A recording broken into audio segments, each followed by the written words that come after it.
Muchas gracias. Sí, la verdad que me llegaron muchos mensajes estos días, con lo cual me di cuenta que había una alta expectativa, así que bueno, espero estar a la altura. Me presento, me llamo Darío, tengo 53 años, no soy filósofo, no soy docente, no soy profesor, no soy padre, no soy hijo, no soy argentino, no soy agnóstico, no soy poeta, no soy escritor, porque soy todo eso al mismo tiempo y ninguna de esas dimensiones puedo entenderla como que me define en lo que soy. Dicho de otra manera, no creo que uno sea algo a lo largo de su vida como algo cerrado y definitivo.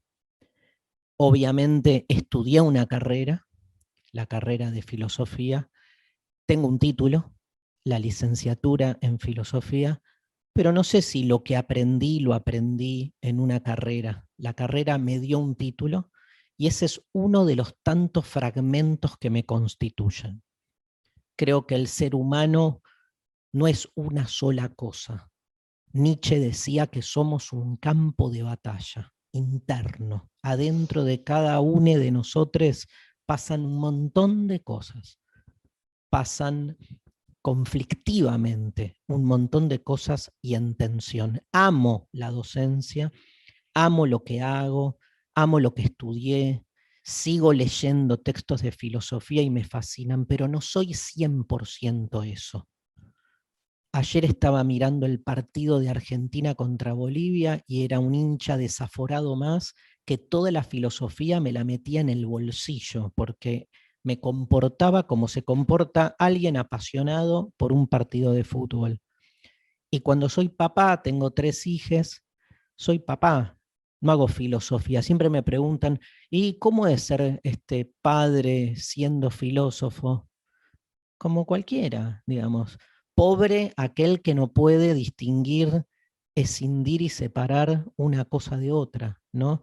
Y pobres mis hijos, si en vez de tener un padre, tuviesen un filósofo. Obviamente es algo que hace a mi identidad, pero no creo en las identidades cerradas. No creo que la identidad catapulte una única dimensión de nuestra existencia. Al revés, creo que este campo de batalla es un campo de conflicto. Siempre estamos en conflicto con nosotros mismos.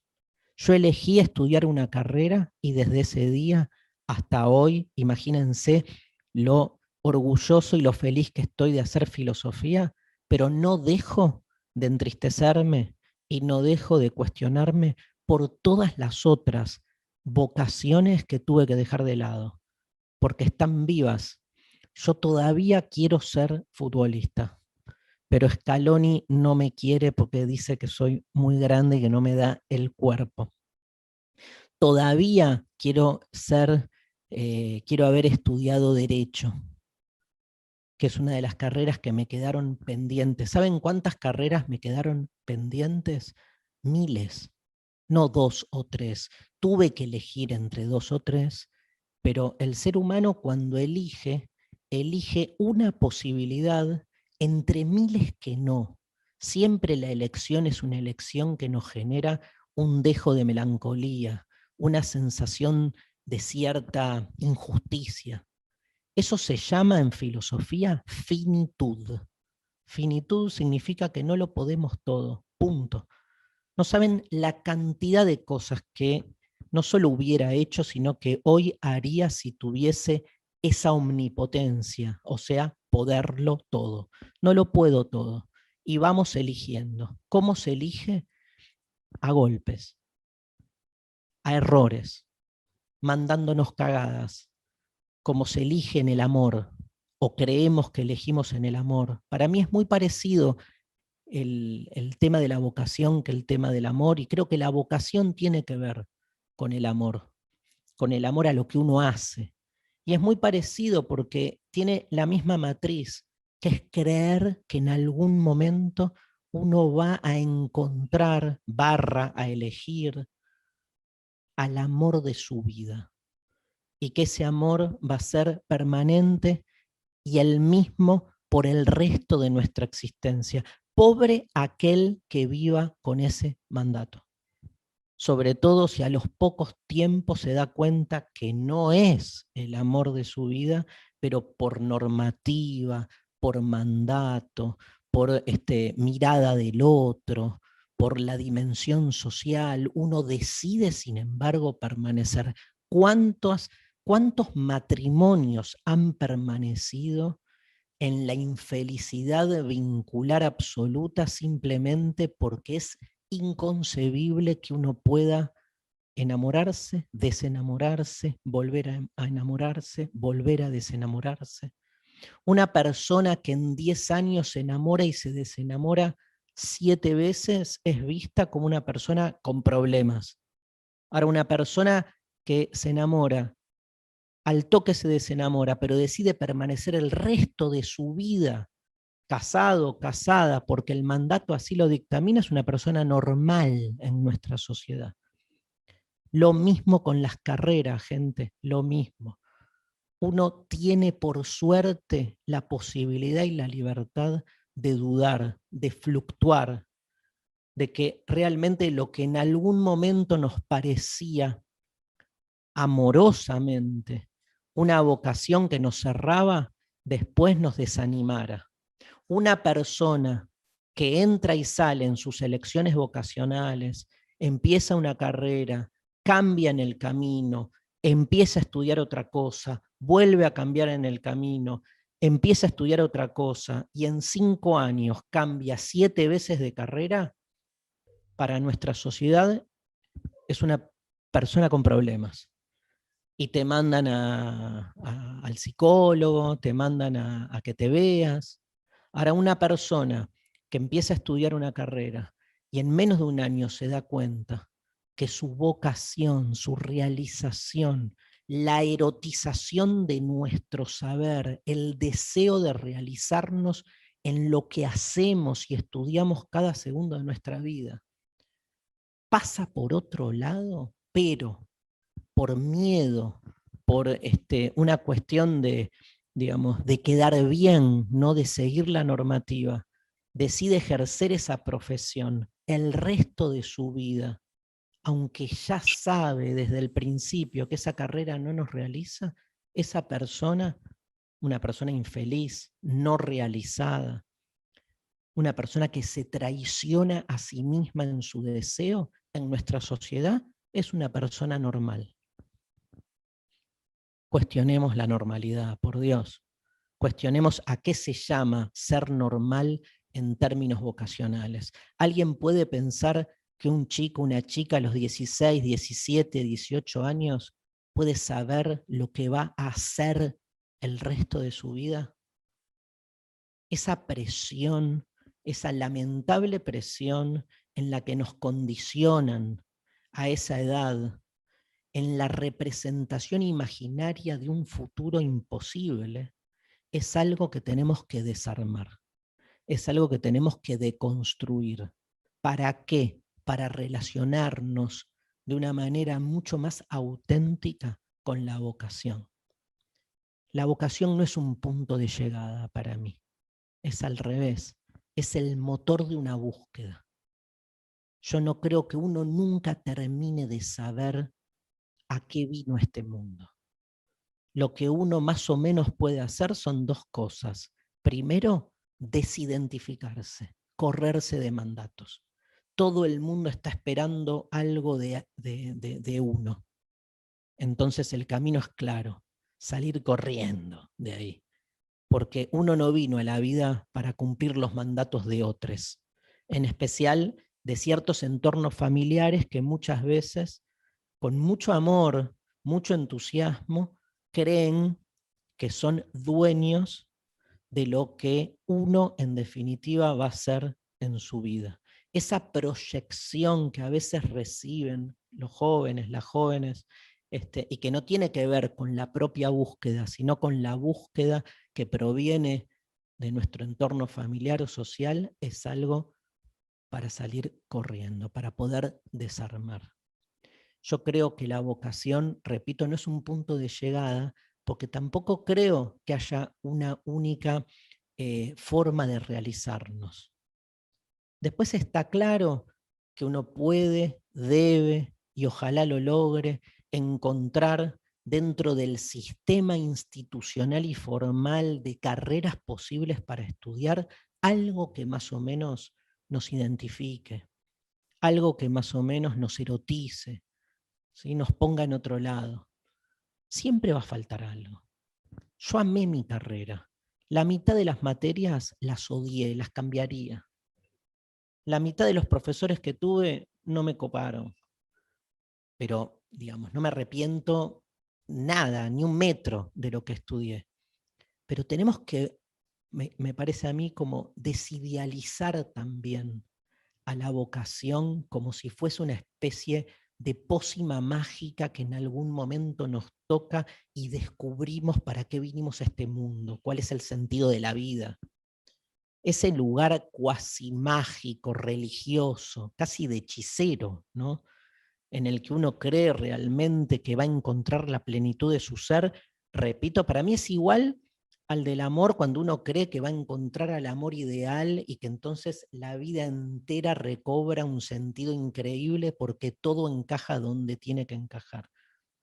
Yo cuando, digamos, me siento cerca de eso, ¿por qué salgo corriendo? Porque me voy dando cuenta de la manipulación.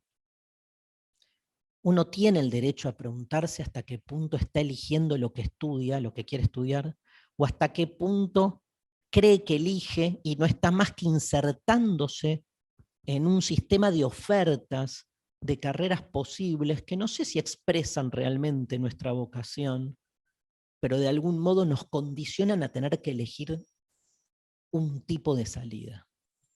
Y me parece bien elegir dentro de lo que hay. Lo que no me parece bien es totalizar esa elección, es creer que ahí estamos tomando una especie de decisión vital en la que se nos juega el destino de nuestro ser eterno. Con todo el amor del mundo, digamos, bajemos un cambio. Nadie a los 17, 18 años está en condiciones de tomar una decisión absoluta, porque ¿saben qué? Nadie a lo largo de toda la vida nunca está en condiciones de tomar una decisión absoluta. Imagínate a los 17 años. Entonces, la relación con nuestra carrera, a mí me parece que tiene que ser una relación mucho más libre, mucho más contingente, o sea, dándole siempre desde la buena leche, desde el amor, ¿no? Desde el deseo, dándole todas las posibilidades al ensayo y al error, a entrar y salir de lugares en los que por ahí uno con el tiempo se va equivocando. Me parece como, y muy acompañado por amigos, amigas, por familia, entendiendo que esas fluctuaciones son típicas fluctuaciones de lo que somos. Todo el tiempo estamos aprendiendo. Las carreras son fundamentales en un mundo como el nuestro, donde, digamos, la mayoría de nuestras salidas laborales no pueden eximirse de ser, digamos, de sostenerse en carreras terciarias, universitarias, que son las que habilitan nuestro trabajo y nuestra profesión. Pero se aprende mucho de distintas maneras. Yo me acuerdo cuando terminé el secundario, todo el dilema que yo tenía en relación a qué estudiar, ¿no? Tuve dos situaciones muy concretas que les quiero compartir. La primera es que, bueno, yo empecé la secundaria en la época de la dictadura, y entonces, nada, mi familia era una familia que, digamos, nunca había tenido ningún tipo de conciencia política y vivió ese momento de reinicio de la democracia. Yo estaba en tercer año, digo, como gran parte de la sociedad, pero yo lo viví desde un lugar de un descubrimiento muy grosso de lo que es ser ciudadano, ¿no? De hecho, participé activamente en los centros de estudiantes, ni bien el colegio habilitó eso. Y para mí la elección de la carrera estaba dotada también de todo esto, de algo que a mí me tomaba a otro nivel, ¿no? Me acuerdo que dudaba mucho, yo en esa época había empezado a estudiar teatro, y como que todo el mundo me decía, nah, el teatro no es una carrera, ¿no? Como que me la bajaba, como que el teatro era como algo. Y yo decía, pero a mí lo que más me enseña es el teatro, porque gracias al teatro yo puedo ahora mirarlos a todos ustedes a la cara y hablar así sin ningún tapujo, diciendo lo que se me pasa por la cabeza. Yo no entiendo cómo teatro no es una materia obligatoria en el secundario, digamos, lo que nos daría a nivel expresivo contacto con el otro y contacto con nuestros sentimientos, porque el teatro es eso. Pero me la bajaban por todos lados, tipo, eso no es una carrera universitaria, ¿no? Y como que me pegó, dije, bueno, hago teatro más como vocación. Fíjate qué loco, ¿no? Uno dice vocación entre comillas como algo choto, como algo secundario, como que voy a estudiar para mi profesión una carrera más formal. Les quiero contar que ese debate entre profesión y vocación, tranqui, existe desde el nacimiento del cristianismo hasta ahora. O sea, hace 2000 años que se discute si se puede o no se puede hacer coincidir la profesión y la vocación. Les digo esto porque si no saben, vieron que los que hacemos filosofía sabemos el origen de las palabras y toda esa huevada, y vocación es una palabra que viene del latín y que significa voz. Esa vocación que está en vocal, por ejemplo, viene de voz, porque en su origen la palabra tiene que ver, en la historia del cristianismo que algunos deben conocer, con las primeras llamadas, los autopercibidos como llamados por Dios, por Cristo, para, digamos, para acompañarlo. O sea, la vocación en realidad significa esa voz interior, esa llamada que en algún lado me está diciendo a dónde tengo que ir o cuál es el sentido que tengo que hacer. Y profesión parecería estar como escindido de la vocación. La típica que seguramente a muchos de ustedes les debe pasar en este momento eligiendo la carrera es, elijo según mi vocación o según mi ¿no? O según la salida laboral, que es como construir una profesión. Bueno, está claro que el ideal es que la profesión y la vocación coincidan. Está clarísimo.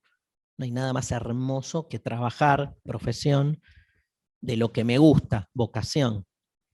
Yo les dejo una pregunta abierta, bien angustiante para esta hora de la siesta, que es si nuestro sistema no está armado para que la profesión y la vocación nunca coincidan.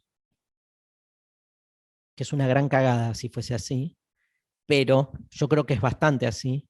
Y por eso muchas veces lo vocacional es visto como algo para ser como extracurricular, ¿vieron? Como, bueno, esto es, como decía yo del teatro, me puse a estudiar una carrera pensando en una profesión, la docencia, pero lo vocacional me quedó para el teatro. Bueno, por suerte yo nunca no di una clase haciendo teatro, aunque daba clase de, nada, Kant, pero para mí una clase es una puesta en escena teatral, siempre. O sea que de algún modo logré reconciliarlo. Lo que digo es, y no estoy con esto cuestionando feo el conjunto de carreras que uno puede elegir, sino al revés, como entendiendo que no se nos va la vida ahí, digo, la búsqueda pasa por otro lado. Y eso me parece como que relaja un poco y nos permite en todo caso elegir, no descomprometidamente, todo lo contrario, pero con mucho compromiso, pero entendiendo, digamos, que vale equivocarse, pero como vale equivocarse en 10.000 áreas de la vida, porque si no, el mandato es tremendo. Eso que pesa sobre nosotros como, me mandé la cagada. Em, Finalmente me decidí por una carrera, les quiero terminar el relato y así dejo para que me hagan preguntas. Me decidí por una carrera universitaria, pero estaba haciendo un taller de poesía en ese momento, era re hippie, ¿no? En esa época aparte era así, teatro, hacía teatro, poesía y huerta. Eran mis actividades extracurriculares. Y entonces mi profesor de poesía me dijo, yo quería estudiar letras, y me dijo, vos querés escribir, no estudies letras. Era como la carrera de letras es lo peor que le puede pasar a alguien que quiera escribir, porque es como que te formatea. No sé si tiene razón o no, y ahí me decidí por la filosofía. Pero bueno, después tenía que contarle a mi vieja. Mi vieja estaba esperando que yo estudie derecho, arquitectura, medicina. Y yo estaba con la duda entre filosofía o letras, que para el 90% de la población mundial son la misma carrera. Vieron que la distinción en que te dicen, la Facultad de Filosofía y Letras, como que estudias lo mismo. Y me acuerdo que fui y le dije a mi vieja, me insistía todo el tiempo, y ya te decidiste, ya te decidiste. Y yo le decía, estoy dudando. Ella creía que, me decía, dudás entre qué, y una de filosofía, ¿y qué más? Me decía mi vieja. Digo, y otra, pobre, ella se imaginaba que dudaba entre filosofía e ingeniería, ¿no? Para mí era filosofía, letras. Y nada, el día que le dije filosofía fue como una catástrofe. Se puso a llorar mi mamá, así. Se puso a llorar mirándome. Me acuerdo, era un domingo al mediodía, y se agarró así como los ojos y me dijo, sin que yo, ¿vieron cuando alguien quiere decirle algo a otro, pero sin, como haciéndose que no, como hablando para sí, pero era obvio que sabía que yo la estaba escuchando? Y dijo, ¿por qué me tocó un hijo tan anormal? Ese fue su...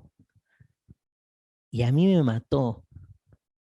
Obvio que no cambié mi decisión, pero saben que uno de los temas que más me preocupa hace 30 años y que investigo en filosofía es la normalidad, todo por culpa de mi vieja, ¿no? Que profirió esa frase. Claro, para mi mamá, año 85, estudiar filosofía era como territorio de terroristas y drogadictos para mi vieja. Era como una especie así como de... Yo le explicaba a mi mamá que no se puede ser terrorista y drogadicto al mismo tiempo. Era como, medio la gastaba un poco, pero digamos, hoy mi vieja feliz igual. Feliz porque salgo en la tele, no porque hago filosofía. O sea, si hubiese estudiado cualquier otra cosa, pero no, me reacompañó hasta todo el tiempo. Pero cuesta, cuesta. Uno ahí tiene que aferrarse, porque la familia es buena onda, pero tiene un límite, digamos. Son pocos, ¿no?, los que de algún modo pueden dar ese paso para atrás, ¿no? Hay una famosa definición del amor que a mí me encanta, que dice que amar es retirarse para que el otro sea, no expandirse sobre el otro. Los padres a veces tenemos esa idea de que amar a un hijo es como darle al hijo lo que uno cree que para el hijo es lo mejor. Y esta frase me parece como que, por lo menos me hace pensar si el amor tiene que ver con eso o tiene que ver con lo contrario, con todos los cuidados posibles, saber cuándo uno tiene que retirarse para que después el otro, el amado, de algún modo pueda realizarse en su camino o en su ser. Em, Estudié filosofía, empecé la carrera, siempre me encantaron los textos, me fascinaron, y empecé muy rápidamente la carrera docente. A mí cuando me preguntan cuál es tu profesión, yo no digo licenciado en filosofía, yo digo docente, porque es lo que me realiza en algún punto. Me doy cuenta que encontré más o menos mi vocación, más o menos por todo lo que les dije, ¿no? Pero lo mío es la docencia, está claro. Y en el medio como que me aburrí de la carrera, estudié, me cambié de carrera, hice un año trabajo social, tampoco me cerró, después volví, tuve como eso. Siempre me quedó como la idea de que al terminar el secundario hubiera estado mejor tomarme un año de viaje, como ahora no es el mejor momento por la pandemia que tenemos, pero en ese momento, ¿no? Yo tenía, me acuerdo, una amiga que hizo eso, y me daba como esa sensación, porque digo esto de que uno aprende de muchos modos. Viajar también es un modo de aprender, ¿no? Digo, Cuando uno piensa en la categoría de qué es aprender, no reduzcamos el aprendizaje a lo que nos propone el sistema institucional.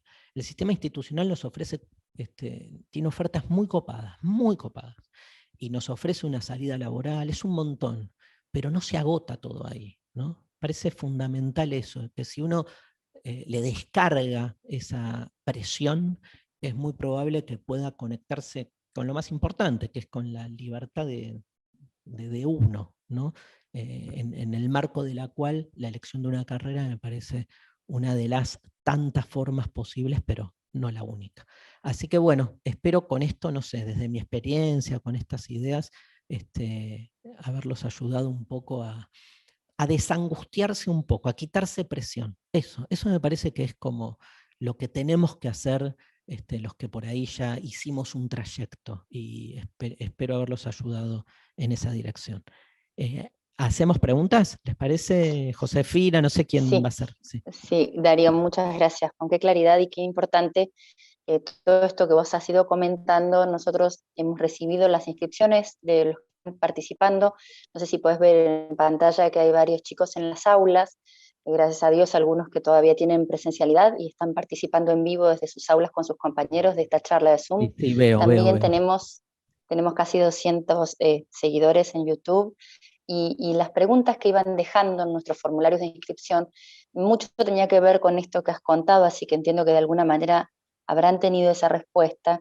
Y lo complicado de la pandemia que a veces, además de sumarle esta carga, de no terminar de saber, y esta cosa de los 17, 18 años, poder decidir qué voy a hacer el resto de mi vida, suena como realmente muy fuerte. No sé, hoy yo con 45 qué voy a hacer mañana, voy para atrás y digo, sí, realmente fue muy fuerte elegir un día y pensándolo así para el resto de la vida, y lo difícil que es iniciar una carrera y encontrarse con esta virtualidad también, porque también hay una ansiedad por conocer un mundo desconocido, que es el universitario o el terciario, y también hay ciertas barreras que hoy por hoy nos impiden llegar del todo y a veces se frustran en el camino. Muchos chicos han escrito esto, que no tienen del todo claro si dejaron de estudiar por la pandemia, porque no se engancharon, porque no era lo que esperaban, la expectativa era otra, sobre todo el 2020, o porque realmente no les gustara su carrera. Y hay mucha pregunta de cómo hago para darme cuenta entre dos carreras, qué es lo que me gusta, pero también puede ser entre una, supongo, no tienen por qué ser dos o más de dos. Esa es otra de las consultas. ¿Cómo hago realmente para darme cuenta cuál es la carrera que me gusta? Moneda. ¡Pum! ¡Tuc! Em, lo peor es que yo les propongo esto: tiren la moneda, vean lo que sale, después hagan una búsqueda seria, van a ver que siempre va a coincidir con el resultado de la moneda. Porque es increíble todo, las vueltas. No, digamos, obviamente cuando uno tiene... Volvamos a la cuestión del amor, que ahí se ve más. ¿Cómo hago para decidir entre dos personas que me gustan? ¿Qué hacen? ¿Cómo hacen?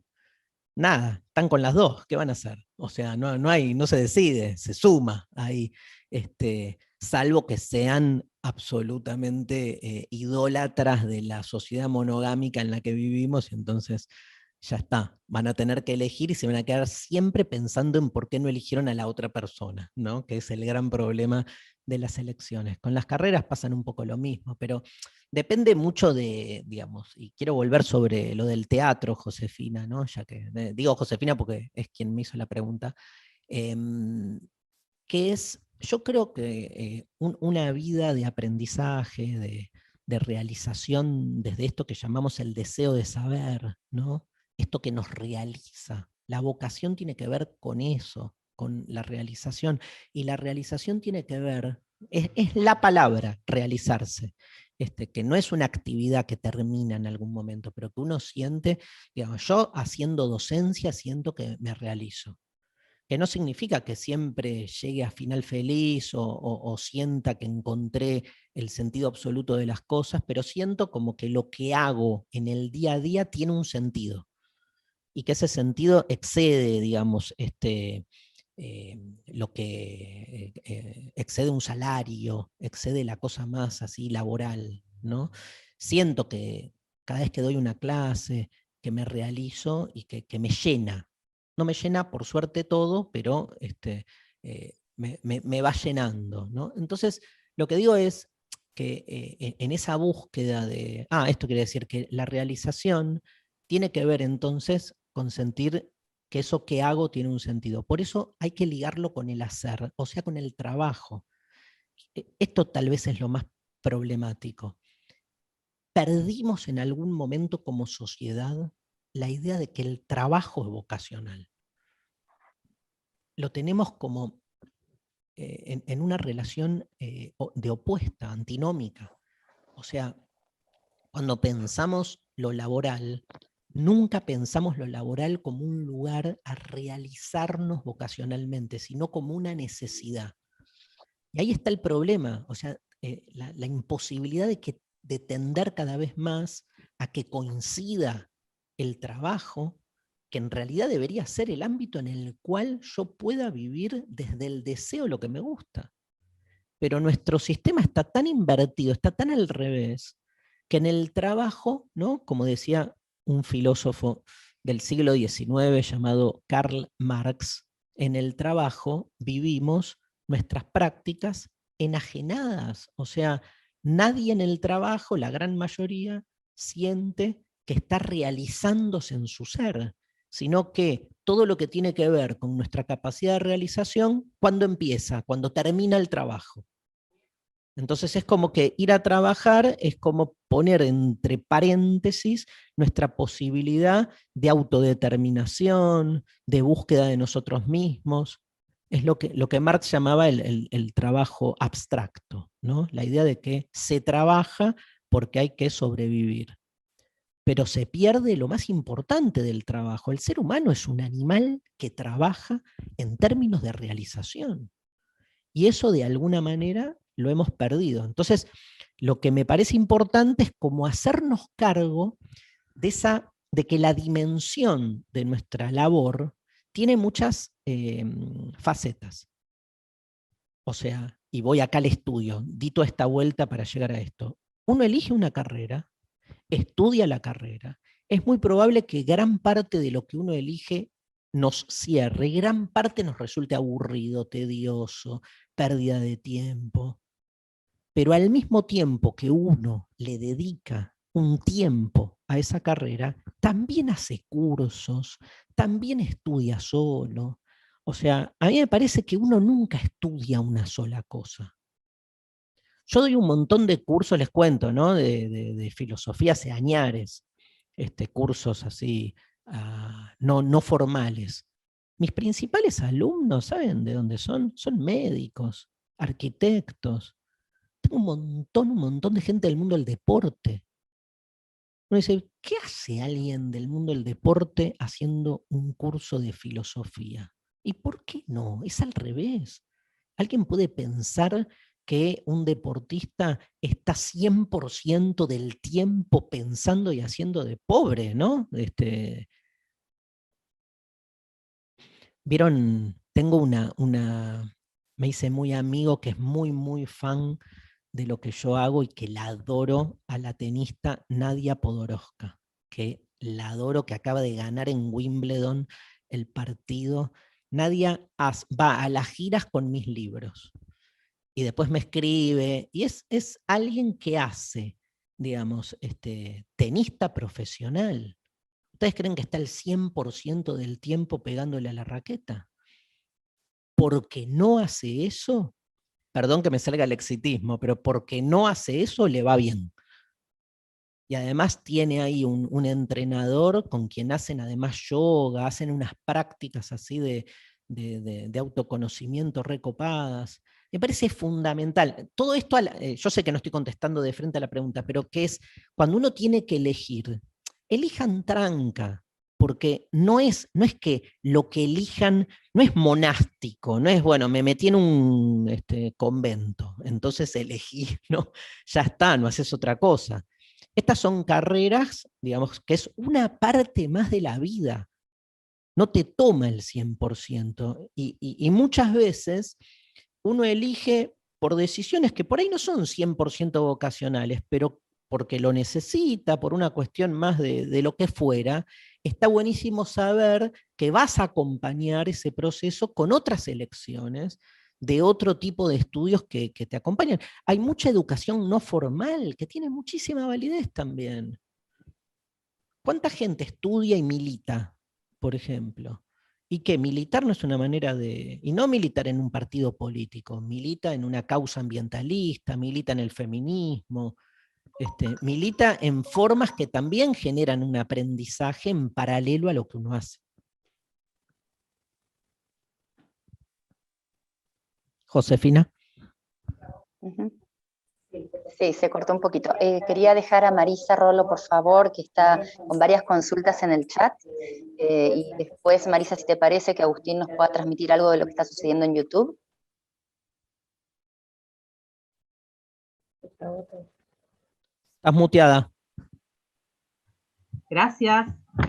Una de las cosas que preguntaban también era, hay docentes acá que acompañan a los estudiantes y nos gustaría también escuchar ese mensaje, qué herramientas poder brindar para esa búsqueda de la vocación, cómo podemos acompañar desde el lugar de docentes y también de padres, ¿sí? Porque a veces es como nos condicionan muchas veces, hay chicos que están estudiando y esa relación con el profesor puede ser que me guste una materia o no me guste una materia y me condiciona también al punto de elegir lo que voy a estudiar, ¿no? Entonces, ¿cómo podemos acompañar sin hacer daño, dándole herramientas justamente para que los chicos puedan decidir? Te voy a dar la peor respuesta, porque es absolutamente paradójica. Para mí, el mejor docente, por lo menos en mi experiencia, el mejor docente es aquel que sabe escuchar. No que baja línea, ni que habla en el sentido de que dice su saber, porque el encuentro en el aula, el acontecimiento educativo es un encuentro con el otro, y al otro se lo recibe. Entonces, qué difícil que es escuchar, ¿eh? Y más cuando uno tiene un lugar de poder. A mí los docentes que más me impactaron, me marcaron, son los que escuchaban, pero ni hablar. Y tengo una segunda mala respuesta a tu pregunta. Es que de alguna manera esas referencias personales te marcan y no están mal tampoco. O sea, a veces te enganchás con una materia, siempre te enganchás con la materia más por el docente o la docente que por la materia en sí, salvo que sea algo que te gusta un montón o que no te gusta nada, pero digo, esto habla también del valor referencial de los liderazgos, ¿no? La importancia de alguien, de un docente, de un amigo. Nada, yo no le bajaría valor a eso. No es que uno se equivoca. Te enganchás a partir de un docente, digamos, con una materia, después empezás a estudiar y repito, el camino es sinuoso, te podés dar cuenta en el medio que no te moverás, pero, digamos, hay un ideal de encontrar la vocación como algo prístino y transparente, que me parece que hay que desarmar en la medida en que también venimos cuestionando que esa transparencia o esa objetividad sea algo posible. Después, si tu familia te manda a un colegio donde ya se sabe que hay una inclinación y vas a ir para ahí, o sea, si vas a un colegio con, no sé, orientación artística, y bueno, es probable, eso de algún modo también marca, ¿no? Pero eso, nada, yo creo como que las referencias son buenas en la medida en que te marcan, y qué suerte que haya todavía docentes que tengan esa especie de... Después separaría, esto decís, hay muchos docentes, padres, bueno, me parece que son como dos roles muy distintos, ¿no? Eso, y cuando un docente se cree un padre, o un padre se cree un docente, algo se quiebra ahí, porque son está bueno que cada rol esté como más claro en lo que tiene que dar o en lo que puede dar. Tenemos también en el chat algunas consultas y también estaba leyendo en YouTube, no alcanzo a verte, Agus, por ahí me estás queriendo decir algo, estoy complicada con la tecnología hoy. Perdón, pero Agus, una cosa, amo la pregunta, Sandra que dice, qué está. difícil manejar la elección con la culpa. Sí, la historia de la vida de la cultura occidental de los últimos 3000 años, de la muerte de Sócrates hasta ahora, es eso, es muy difícil. Bueno, hay que deconstruir esa culpa, porque la culpa no es una culpa, es una ilusión de culpa. Es una culpa que tiene que ver con el sistema en el que vivimos. Es eso, la culpa de elegir improductivamente, la culpa de elegir algo. O sea, yo me acuerdo cuando elegí filosofía, todo el mundo me decía, te vas a cagar de hambre, Darío. Todo el mundo, hasta hoy, gente que por ahí, nada, me pregunta a qué me dedico y que no me conoce, ¿no? Le digo, filosofía, qué poco laburo que hay, ¿no? Y yo siempre me acuerdo que yo siempre tenía una máxima que decía, hay más gente de filosofía trabajando de hacer filosofía que arquitectos de arquitectos. ¿No? Hacía esa proporción que era una boludez, pero era como para, claro, lo que pasa es que hacer filosofía es hacer docencia. Y docencia siempre hay trabajo, digamos, entre comillas, no es que... Entonces, me parece como que si uno se coloca en un lugar, entre comillas, filosófico, ¿sí? Filosófico en el sentido de poder cuestionar ese sentido común, esas narrativas hegemónicas, yo creo que esa culpa va desapareciendo. Pero bueno, no hay que negarla, es cierto que da culpa. Ponele, no sé, naciste en una familia donde todo el mundo está esperando el día que entras a la facultad a estudiar Derecho. Y vos sabés que vas a estudiar otra cosa. Y obvio que sentís culpa. Bueno, nada. Haces una reunión, una fiesta, abrís unos vinos, se abrazan todos, les decís, gente, los amo, quieren que sea feliz, allá voy. Nada, es un tema, ¿no? O sea, yo lo digo medio livianamente, pero me parece que realmente en un entorno familiar no hay amor que no suponga que el otro sea feliz, que quiera que el otro sea feliz. Entonces, es parte de ese trabajo que uno tiene que hacer y confiar, ¿no? En que la familia acompañe. Genial. Veíamos también en YouTube, ahí estás. Sí, dale, sí. Agus, dale. No, un poco en línea de esto que decías, Darío, sobre la culpa que genera el sistema, digamos. En YouTube surgía una pregunta de Nico Martínez que decía que hay también un relato que pesa en la decisión de los estudiantes, que es el del éxito, el del mérito, que son discursos que pesan, y él se preguntaba cómo podemos ayudar a los jóvenes con estas mochilas. Es el mismo, gracias Nico, y gracias Agustín, es el mismo mandato que rige en cualquier elección. También lo rige en una sociedad heteronormativa, también lo rige en las formas de vestirse, también lo rige, no sé, en la relación de uno con su cuerpo, en términos de cuerpos hegemónicos. O sea, me parece que ahí hay todo un planteo más de fondo. Digo, aquel que sienta culpa por las elecciones anómalas, o sea, por elegir un tipo de vocación por fuera de las vocaciones hegemónicas, es seguramente alguien que siente culpa, digamos, en todos los ámbitos por lo mismo. Aquel que de algún modo se decide a empezar a desarmar eso, digamos, lo desarma en términos de identidad. La identidad en ese sentido va atravesando todos los ámbitos, no solo el de la elección vocacional. Lo digo distinto, mira, digo, una persona que es libre para elegir qué estudiar, es libre para elegir todo. Es también libre para elegir el noviazgo que quiera, es libre para elegir un montón de cosas. Una persona que no es libre para elegir nada, no va a ser libre para elegir la carrera tampoco. Parece que hay una matriz que se pone en juego ahí.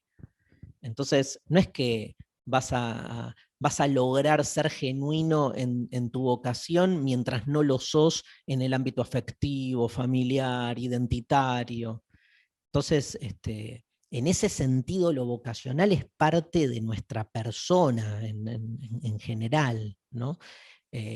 Yo creo que, digamos, ya si Nicolás se hace la pregunta sobre la culpa, ya dio un paso, porque el que realmente siente culpa ni la plantea y mansamente elige lo que tiene que elegir, y queda engrampado ahí, ¿no? Y ojo, en algún momento te salta, ¿no? Porque eso siempre hace síntoma en algún momento. Pero creo que es un trabajo como más total, ¿no? Esa sería un poco mi respuesta, Agustín. Gracias, Darío. Me gustaría escuchar a alguno de los estudiantes.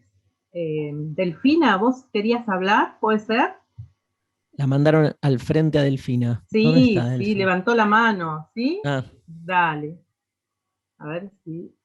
ahí está, Delfina. Delfina. Delfina Ceballos. Sí, Ahí está.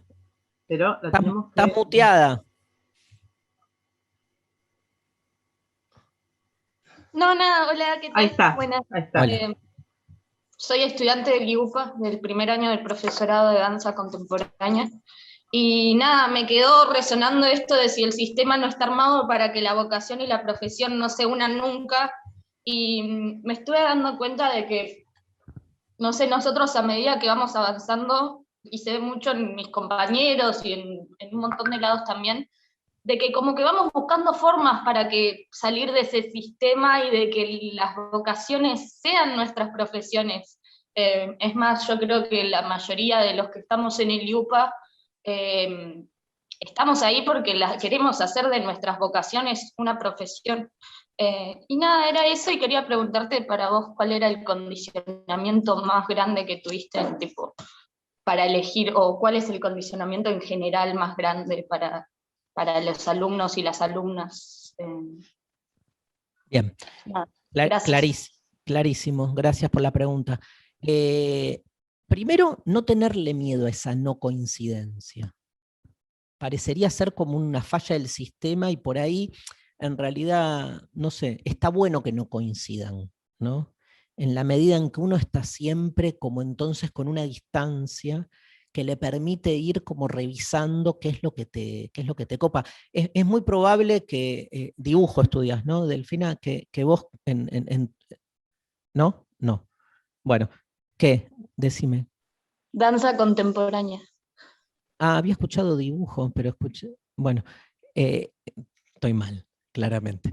Es muy probable que mucho de tu vocación en la danza contemporánea la encuentres en las distintas materias en las que estás estudiando en el IUPA, pero vos también sabés que ninguna de esas materias logra catapultar enteramente tu vocación. O sea, que te da herramientas, recursos, plataformas, pero que hay algo de lo vocacional que siempre necesita un poco más. La vocación es como que presiona porque las instituciones tienen un límite también. Hay un excedente que pasa por otro lado y que tiene que ver con algo más propio, ¿no? Digo esto porque, y lo digo con mucha vergüenza, esto porque yo soy de los que trabaja de lo que le gusta. Pero si yo hubiese tenido la posibilidad, mirá qué respuesta rara que estoy, pero real, de haber hecho lo que me gustase, yo desde los 18 años estaría viviendo frente al mar, escribiendo. Punto. Listo. No haría otra cosa. Me levantaría a la mañana, temprano, iría a caminar por la playa, volvería, escribiría, me cocino, duermo la siesta, escribo, hago la cena, escribo hasta que me quedo dormido escribiendo y eso. Ahora, no pude hacer eso, no puedo. O sea, doy clase, soy parte de un sistema institucional, laburo, hago un montón de cosas. Pero, digamos, cuando uno está muy rebajado, muy devaluado el deseo utópico de qué te gustaría hacer, ¿viste? Y yo siempre lo pongo por adelante. A mí me gustaría eso. Ahora, digamos, cuando era más chico, adolescente, tuve que laburar de cosas que no tenían nada que ver con... Yo siempre cuento una anécdota increíble, re ingenua, que es que cuando yo cuando hacía el secundario, viste que conté que en el secundario hice la mitad en la dictadura y la mitad en la democracia. Teníamos un preceptor que nos enseñaba Marx en el baño, a tres loquitos que nos juntábamos ahí y teníamos como clase rápida, y él nos explicaba esto del trabajo enajenado y que el trabajo es la vocación. Y yo en esa época que estudiaba este taller de poesía quería ser poeta, ¿no? Y entonces para mí era como, entendí que trabajar no de lo que te gusta es trabajo enajenado, te están expropiando el deseo. Y entonces que yo siempre iba a trabajar de lo que a mí me generaba deseo. Y cuando empiezo quinto año, mi mamá me dice, bueno, Darío, hablamos con tu papá, la verdad que para terminar la escuela necesitamos que salgas a buscar trabajo. Y yo me acuerdo que le había dicho, pero no voy a conseguir trabajo. Y mi vieja me dice, ¿cómo? Todo el mundo sale a buscar trabajo, tenés que hacerlo, pero es imposible, no creo que el sistema lo sostenga, le decía yo. Me decía, ¿por qué? Y me daba el diario Clarín y me decía, agarrá los clasificados y vas acá a encontrar la demanda que hay de trabajo. Y yo agarré el diario, lo leí y le dije, pero mamá, en ningún lugar están pidiendo un poeta. ¿Entendés que la estupidez de mi ingenuidad era que cómo voy a trabajar de algo que no sea escribir poesía? Porque para mí era totalmente insoslayable trabajar de lo que me gustaba. Entonces, nunca coinciden, ¿viste? Nunca coinciden. Y no hay que vivirlo como un trauma. Por eso digo, hay que vivirlo como una... Como que la vida es así más fragmentada y se va como componiendo de esas distintas esferas. Yo siempre cuento también como docente que en el aula, por ejemplo, como docente dando clase, he tenido cursos hermosos, chicos, chicas ahí de estudiantes fascinantes. Ahora, ningún curso de filosofía fue tan intenso y apasionado como cuando terminaban las clases y en horario extracurricular nos preparábamos. Me acuerdo, yo estuve 10 años preparando estudiantes para las Olimpiadas de Filosofía. Y era como que los mismos alumnos de 8 a 9:40 ponían onda en la clase, pero estaban con el reloj esperando que suene el timbre, pero por fuera del horario escolar ¿no? se enganchaban con otra cosa, ¿no? Hay algo de la institución ahí que siempre provoca una tensión. En la antigua Grecia, bueno, la palabra escuela viene de skolé, solé, que en griego significa tiempo de ocio. Porque en la antigua Grecia está esta idea de que a la escuela se iba a pasarla bien, porque uno iba a estudiar lo que le gustaba, ¿no? Eso se perdió. Hoy, lamentablemente, mucho de lo que es el estudio escolarizado suele ser algo con lo que uno no empatiza, ¿no? Falta esa transferencia y de repente estás esperando que termine las clases para ir a estudiar lo que te gusta en un curso paralelo. Es muy loco eso. ¿Qué es lo que pasó? Entonces, como eso existe, a la hora de elegir una carrera, uno tiene que saber, ¿viste? Que está esa dualidad. Pero yo repito, es la misma dualidad de cualquier elección, la amorosa, o sea, uno siempre vive como esas contradicciones. Nada, eso. Qué claro sos, Darío. Estaríamos mucho tiempo más escuchándote. Realmente es un placer. Hay un montón de preguntas, pero se nos va terminando el tiempo. Dale, hagamos una o dos más, si querés. Dale. Miguel tenía ahí, levantó la mano, no sé si querés hablar, Miguel, y algún ¿Te parece Miguel más? Ángel que está con la mano? Sí, exacto, bien. Y ahí está, perfecto. Te escuchamos, Miguel. Ahí está. Primero, un gusto. Y no, lo que quería preguntar es con respecto a estudiantes y alumnos, ¿no? Es decir, vos hablaste recién de los docentes y de los alumnos. Te cuento algo que me pasó muy particular y me pasó justamente ayer. Publico una foto sobre el Día de la Diversidad y digo, yo siempre con el amor pongo en un estado, y una ex alumna que tuve hace 2 años, que egresó ya, me dice, sí, todo bien, pero ¿crees en el Che que perseguía a los homosexuales? ¿Qué me pasó? Ahí entramos en una discusión y bueno, y no fue la primera vez que me cuestionan mis alumnos posicionamientos. Cuando murió Maradona, algunas alumnas que me siguen en Facebook e Instagram también lo hicieron. Y a mí no me pasó lo de enojarme porque me cuestionaran. La verdad que me sentí contento, porque por un lado siempre le decía que me cuestionen. Por un lado choca con el orgullo de docente. Pero te escuchaba recién hablar y me parece que la idea del cuestionamiento, me parece que ahí está, digamos, ese encuentro. Digo, yo me sentí muy contento cuando tuve esta charla con esta ex alumna antes de ayer, no ayer, y bueno, te quería preguntar sobre eso, sobre el cuestionamiento de los alumnos y de lo que nosotros pensamos, porque yo no dejo mis convicciones fuera del aula. O sea, cuando me preguntan qué soy, yo digo que soy comunista acá, y no digo otra cosa. Entonces, digo, te pregunto sobre eso, y sobre el rol que tiene que tener el docente. Sí. Yo creo, a ver, está buenísimo el ejemplo.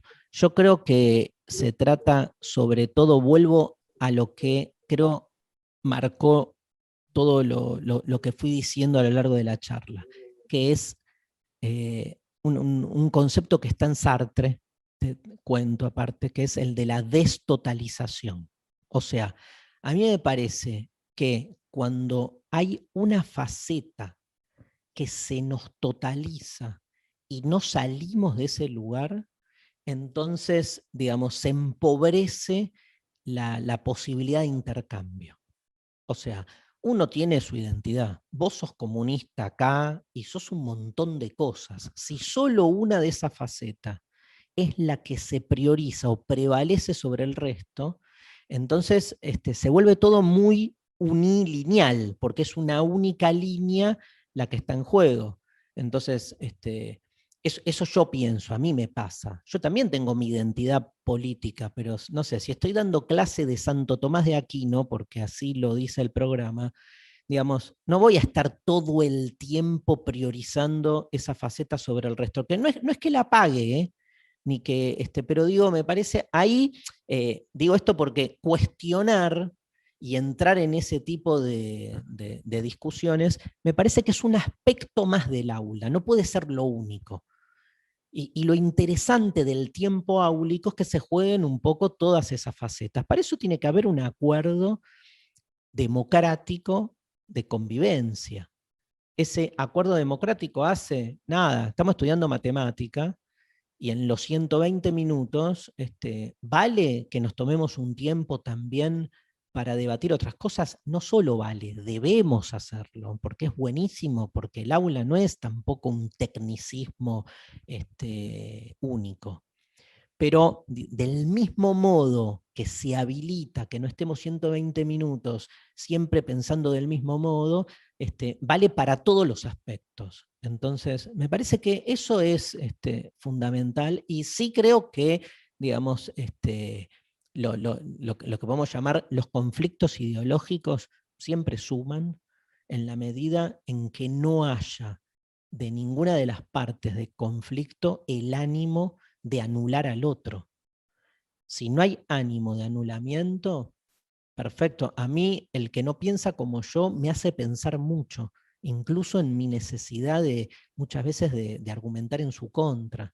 Pero si del otro lado viene uno que lo único que busca es anularme, ¿no? Aniquilarme entre comillas, ¿no? Como dejarme fuera del juego, es como esas discusiones que tenés que ya no te importa lo que estás discutiendo en términos de ideas, sino hacer mierda al otro porque lo querés reventar porque te dijo algo que no te... O sea, ahí se pierde la naturaleza misma del diálogo como en términos educativos, porque no estás discutiendo ideas, estás discutiendo, digamos, personas.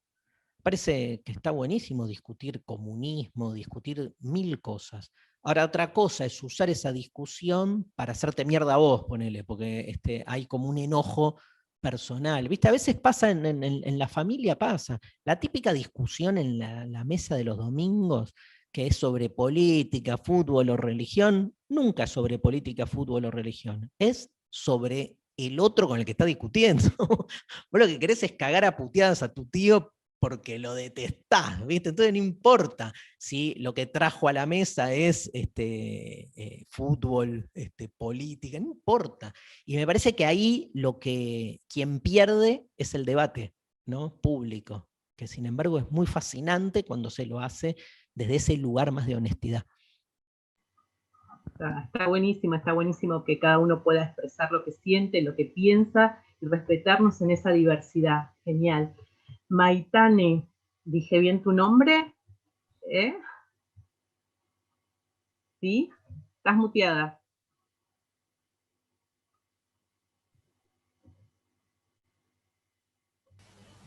Ahí está.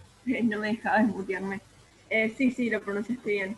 Nada, quería preguntar, más que nada, este tema de qué hacer si, digamos, para vos, como hijo, como sobrino, como nieto, es importante la opinión de algún familiar o alguien de tu entorno. ¿Cómo hacer para aceptar esa opinión, pero que a la vez no influya sobre la decisión de vocación, de profesión, que obviamente es personal? Porque en muchos casos, qué sé yo, no sé, mi mamá capaz quiere que yo estudie cierta cosa y yo la quiero a mi mamá porque, bueno, es mi mamá, es la relación que tengo con ella, pero a lo mejor yo quiero hacer otra cosa. Entonces eso es lo que busco, respuestas, digamos, en qué hacer, cómo reaccionar o cómo manejar eso. Nada.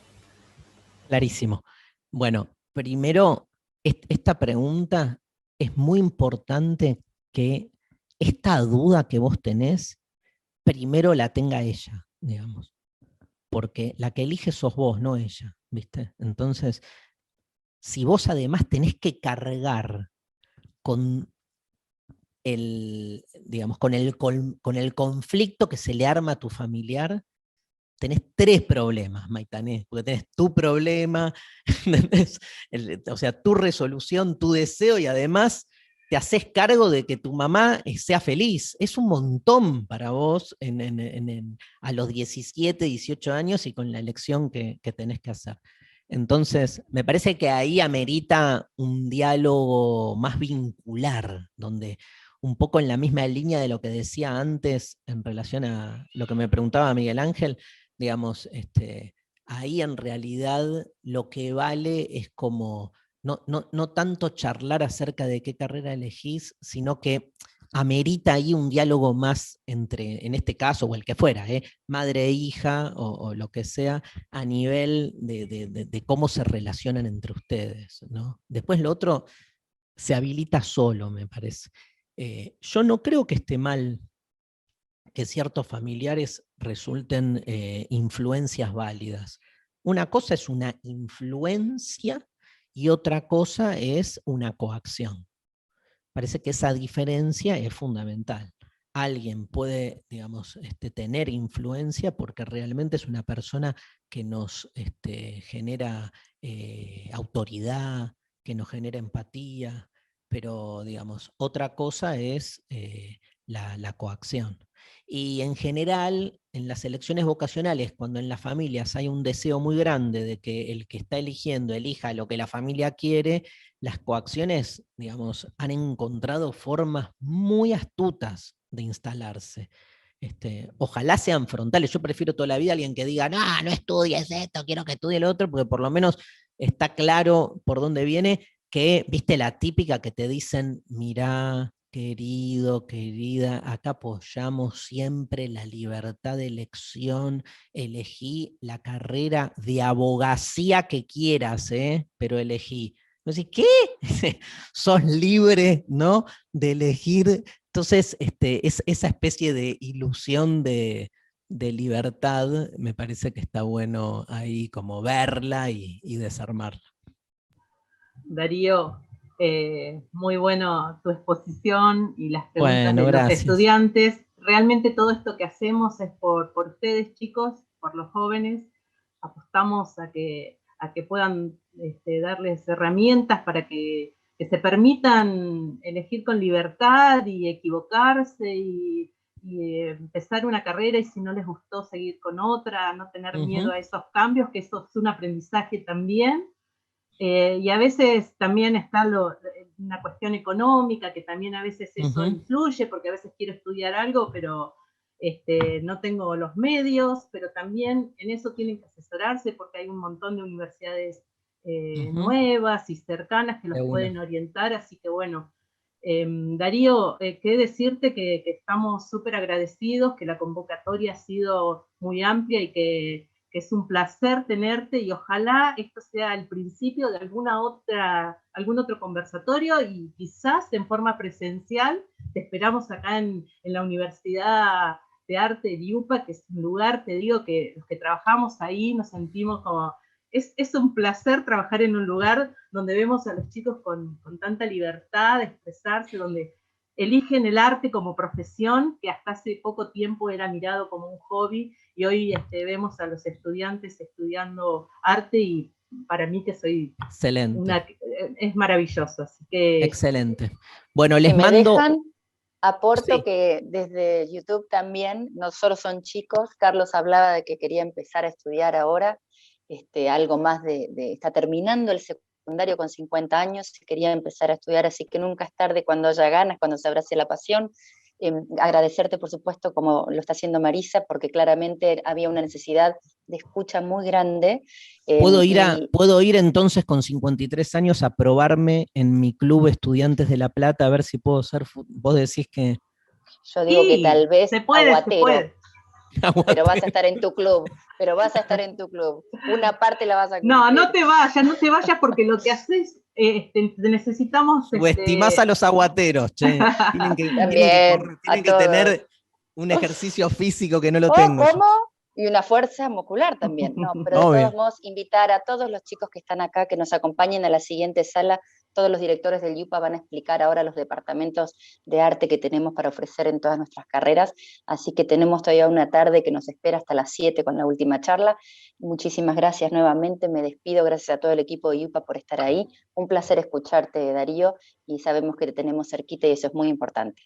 Esperamos presencial acá, en la Patagonia. Ni bien cambie un poco todo, estaré por allá, prometo.